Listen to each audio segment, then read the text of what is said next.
करेगा। जी जी। डॉक्टर मलिक, एक सवाल अभी देखिए सबके मन में चल रहा है कि ये जो बेमौसम की बरसात हो रही है, क्या ये चिंता की बात है? इसमें कुछ लोग भीग भी जाते हैं क्योंकि अब उतना प्रिवेंशन लेके लोग चलते नहीं हैं।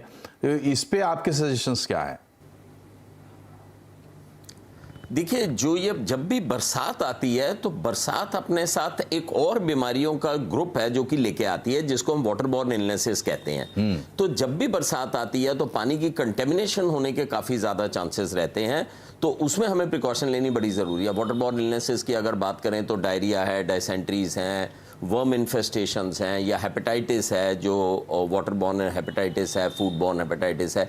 ये जो सारी चीज़ें हैं, ये बीमारियां जो हैं बरसात के साथ में अलग से आती हैं। तो इसकी हमारे को प्रिकॉशंस लेनी भी बड़ी ज़रूरी हैं कि हमको वाटर बॉर्न जो इलनेसेस हैं वो ना हो। एक तो मौसम बदल रहा है, ऊपर से अगर वाटर बॉर्न इलनेसेस भी आती हैं तो उसमें दिक्कत। और बल्कि आजकल हम लोग अपने क्लिनिक में भी डॉक्टर्स जो हैं, ये वाटर बॉर्न इलनेसेस जो हैं वो काफ़ी आ रही हैं, और उसके लिए भी प्रिकॉशंस लेनी बड़ी ज़रूरी हैं। आप जो भी बाहर कटे हुए फल बिल्कुल मत लीजिए, खोमचों से चीज़ों को मत खरीदिए, जहाँ पर वाटर की सप्लाई प्रॉपर नहीं है वो मत लीजिए, और पानी भी जो आप ले रहे हैं प्रॉपरली बॉइल्ड हो या फिल्टर्ड हो और कीटाणु रहित पानी हो वो आप लीजिए। और गृहिणियाँ भी जब भी अपना कोई भी सामान बनाती हैं उसको या तो फ्रिज में रख दें या उसको डिस्पोज ऑफ कर दें, और बिना बात के उसको बहुत बहुत टाइम तक बिना बाहर मत रखें, क्योंकि उससे कीटाणु जो हैं वो काफ़ी सक्रिय हो जाते हैं। क्योंकि अभी सर्दी इतनी आई नहीं है, गर्मी है, और इस तरह का टेम्परेचर और खासकर ह्यूमिडिटी होती है, तो इसमें जो बैक्टीरियाज और वायरसेस और जितने भी वाटर बॉर्न इलनेसेस होती हैं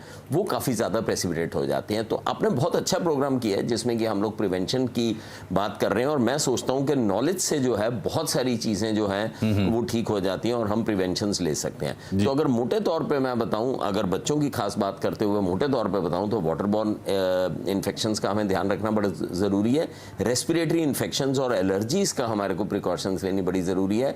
स्किन आइज़ की डॉक्टर साहब ने जैसे बताया वो बहुत ही इंपॉर्टेंट है, जो कि हमें करना है। और सबसे बड़ी चीज़ है एक्जेंथेमेटस इलनेसेस, जैसा कि मैंने बताया मीजल्स, मम्स, रूबेला, ये जो सारी दाने वाली बीमारियाँ होती हैं आजकल, hand foot and mouth disease या टोमेटो फीवर, ये भी काफ़ी बच्चों के अंदर प्रचलित हैं, ये चल रहे हैं। और ये जितनी बीमारियां हैं अगर हम इनका प्रॉपर प्रिकॉशन लेते हैं तो जो रेस्पिरेटरी बीमारियां हैं उसमें, और सबसे बड़ी एहतियात बरतनी ये बड़ी ज़रूरी है। अगर किसी व्यक्ति को बीमारी है, जैसे किसी को कंजंक्टिवाइटिस है या किसी को चिकन पॉक्स हो गया बच्चे को, या किसी को मम्स हो गया, ये कम्युनिकेबल बीमारी है, उसको आप इमीडिएट छुट्टी कराइए, उसको स्कूल पे मत भेजिए, और जो भी व्यक्ति है उसको आप आइसोलेट करके रखिए ताकि वो एक सोर्स ऑफ स्प्रेड ना बन जाए कम्युनिटी में।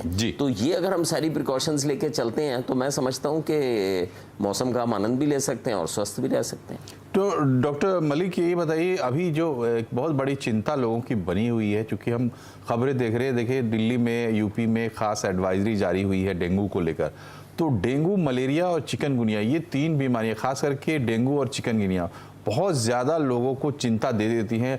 ख़ास करके अगर थोड़ा ये बीमारी कॉम्प्लिकेट हो जाए और जो वाइटल्स हैं इंसान के, वो लैब से उसकी रिपोर्ट अगर उल्टी सीधी आनी शुरू हो जाए, तो कैसे इसमें करें? अगर किसी को हो ही जाता है तो फिर क्या स्टेप्स होने चाहिए, कैसे मैनेज करें ताकि हम फंसे नहीं बड़े लफड़े में? देखिए, सबसे अच्छी बात तो यह है कि ये सारी बीमारियां जो हैं ये प्रिवेंटेबल हैं। चाहे वो मलेरिया है, चाहे डेंगू है, चाहे चिकनगुनिया है, ये सब की सब बीमारियां मॉस्किटो बॉर्न होती हैं और ये सब प्रिवेंटेबल हैं। और प्रिवेंशन में सबसे इंपॉर्टेंट चीज़ ये है कि हम लोगों को मच्छर की बाइट अगर हमें नहीं होगी तो ये तीनों बीमारियां नहीं होगी। तो हमारे को मच्छर की बाइट से बचा के रखना बड़ा ज़रूरी है।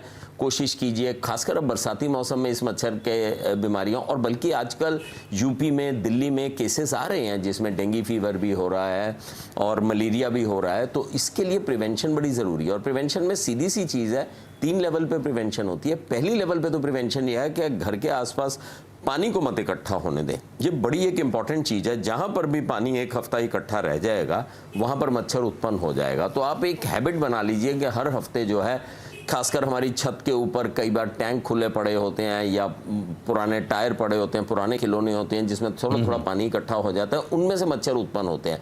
तो पहले तो पानी को इकट्ठा ना होने दें। दूसरी चीज़, बड़ी इंपॉर्टेंट चीज़ ये है कि आप मच्छर और अपने बीच में बैरियर बना के रखें। वो बैरियर डिफरेंट तरह के हो सकते हैं, रात को मसहरी हो सकता है, दिन में फुल स्लीव्स के अगर आप कपड़े पहनते हैं वो भी एक बैरियर है। तो मच्छर के साथ में जो है आप बैरियर बना के रखें। और last but not the least है कि मच्छरों के साथ में हम लोगों को डेफिनेटली मॉस्किटो रिपेलेंट्स बहुत सारे आते हैं जो कि हम यूज़ कर सकते हैं, जिससे कि मॉस्किटो हमारे पास ना आए। ये तो मच्छर का अगर काटेगा नहीं तो हमें बीमारी नहीं होगी, तो बीमारी की प्रिवेंशन होगी। लेकिन खुदा नहीं खास्ता अगर बीमारी होती भी है तो हमें यह जागरूक रहना है कि इस वक्त डेंगू, मलेरिया और चिकनगुनिया का सीजन चल रहा है, तो कोई भी बुखार ये हो सकता है। तो आप कोशिश कीजिए, मैं कुछ वार्निंग लक्षण बताना चाहूँगा खासकर डेंगू के।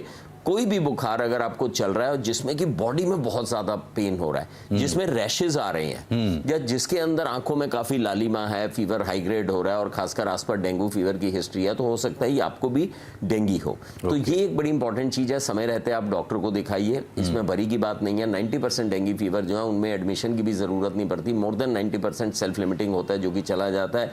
इसमें हमें पानी का सेवन ज्यादा करना होता है और दवाइयां कोई नहीं लेनी होती, केवल और केवल फीवर के लिए पैरासीटामोल लेनी है। लोग कई बार क्या करते हैं तमाम तरह की दवाइयां लेनी शुरू कर देते हैं जो कि प्लेटलेट काउंट को कम कर देते हैं। तो हम खुद भी कई बार इन चीजों को कॉम्प्लिकेट कर देते हैं या डॉक्टर के पास जाने में देरी कर देते हैं। तो की यही है, चीजों का थोड़ा ध्यान रखेंगे तो दीज आर सेफ। जी, कि यही है जो डॉक्टर साहब ने बताया कि आपको पहचानना पड़ेगा। देखिए इस वक्त सर्दी बुखार का मौसम है, लेकिन जो बीमारियां जिनका सीजन इस वक्त चल रहा है उसको आप तरीके से आपको पहचानना पड़ेगा। जैसे उन्होंने बताया बदन दर्द या आंखों में ज़्यादा लालिमा है, तो इस चीज़ को समझना पड़ेगा। समय रहते समझने से ही बचाव है। यहाँ हम एक छोटे से ब्रेक के लिए रुक रहे हैं, ब्रेक के बाद लौटेंगे तो और बातचीत करेंगे डॉक्टर साहिबान से। बने रहिए हमारे साथ।